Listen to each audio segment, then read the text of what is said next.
Et nous sommes à 93 jours maintenant de la cérémonie d'ouverture des Jeux et dans le cadre de l'Olympiade culturelle, on vous embarque dans une aventure musicale. Vous allez adorer, Luc, parce que c'est original, c'est étonnant. Un chef d'orchestre a eu l'idée d'allier ces deux passions, le cyclisme et la musique. On est à la piste du Vélodrome national de Saint-Quentin. Rien que pour nous, le théâtre des exploits de l'équipe de France de cyclisme sur piste. Mais aujourd'hui, le Vélodrome est un petit peu différent.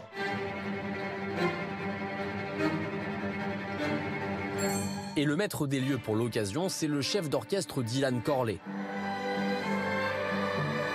En pleine répétition d'un spectacle où il revisite des airs célèbres de musique classique à vélo, ou presque. C'est l'année des Jeux Olympiques, donc je me disais que c'était la bonne année pour faire un mix entre la musique classique et le vélo.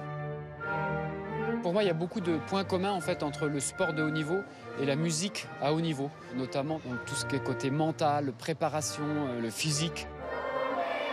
Cette soirée marque aussi le début de son Tour de France à bicyclette. Dylan va jouer son spectacle 12 fois dans 6 villes qu'il reliera à chaque fois à vélo. Je me dis c'est une bonne idée d'aller à la rencontre des gens et puis qu'ils se disent « Ah, mais il y a un spectacle qui est lié à cette balade à vélo » et de faire venir aussi un public différent. Et alors à chaque fois, vous jouez avec l'orchestre symphonique local du coup? C'est ça, exactement. Là, on est à Saint-Quentin, c'est avec l'Orchestre national d'Île-de-France qu'on fait cette ouverture-là. Et quand j'irai à Nantes, ça sera avec l'Orchestre national des Pays de la Loire. Donc je prends souvent l'exemple, un entraîneur d'une équipe, vous changez l'entraîneur, vous le mettez dans une autre équipe. Parfois, ça va être évident, ça va fonctionner. Parfois, on n'a pas la même manière de travailler. En général, comme on dit, la mayonnaise prend et ça donne un beau spectacle au rendu. Après une démonstration de l'équipe de France, le chef d'orchestre prend possession de la piste. On a un avant-goût des Jeux ce soir au Vélodrome où il y aura de l'ambiance. Près de 3000 spectateurs sont attendus pour la grande première du spectacle. Je me mets avec vous. Ce soir, il y a aussi une invitée de marque. Dylan prête sa baguette le temps d'un morceau à une légende française du cyclisme, une certaine Jeannie Longo, championne olympique à Atlanta en 1996. On peut donc être championne olympique et chef d'orchestre. Oui, oui, exceptionnellement, oui. J'ai toujours aimé la musique classique. Ça m'a aidé dans ma concentration, justement, à l'époque des grands événements. Qu'est-ce qu'on ressent, justement, quand on est face à 90 musiciens et qu'on donne le rythme comme ça? Un peu de timidité, beaucoup, même au début. Moi, avec ma petite baguette, je sens qu'évidemment, ils n'ont pas besoin de moi pour agir, mais pour moi, c'est un grand bonheur d'être si près de l'orchestre.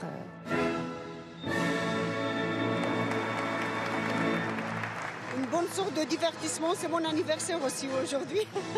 Bon anniversaire, du coup. Merci. Ça permet à des gens qui n'ont jamais entendu de musique classique, par exemple, de venir en écouter, parce qu'ils se disent qu'il va y avoir du sport aussi, donc c'est chouette. Ouais. Des spectateurs comblés, une première réussie, mais pas le temps de se reposer. Son Tour de France commence le lendemain, plus de 1800 km l'attendent. C'est pas trop la tenue du cycliste qu'on voit habituellement. Exactement. Disons que ça va dans le projet, c'est-à-dire je suis chef d'orchestre, j'arrive comme ça sur scène, donc je roule comme ça. Vous êtes prêt à sortir la baguette au cas où sur la route? Je suis prêt à sortir la baguette qui est là. On n'a plus qu'à vous souhaiter bonne route du coup. Merci. Bravo à Jeannie Longo, hein. On connaît sa passion pour le piano qu'elle pratique vraiment tous les jours. Diriger comme elle un orchestre, ça vous plairait, vous qui aimez aussi la musique? J'adore la musique. Diriger comme ça, je pense qu'elle a comme des notions. Elle a des notions pour pouvoir diriger comme ça, mais oui, ça serait plaisant. Elle reste très humble. Hein, elle est humble, mais l'orchestre d'Île-de-France est forcément autonome. Oui. Elle sait ce qu'elle fait. Mais ça doit être super passionnant. Pour vous, il y a de la musicalité dans le sport, dans votre sport, le hand, par exemple? Je pense que quand on pratique un sport, on dégage des ondes aussi dans nos mouvements. Et vu que la musique est faite d'ondes, c'est pour ça qu'on aime bien les sportifs s'entraîner en musique. Ça peut avoir un vrai impact sur notre morale, sur notre motivation.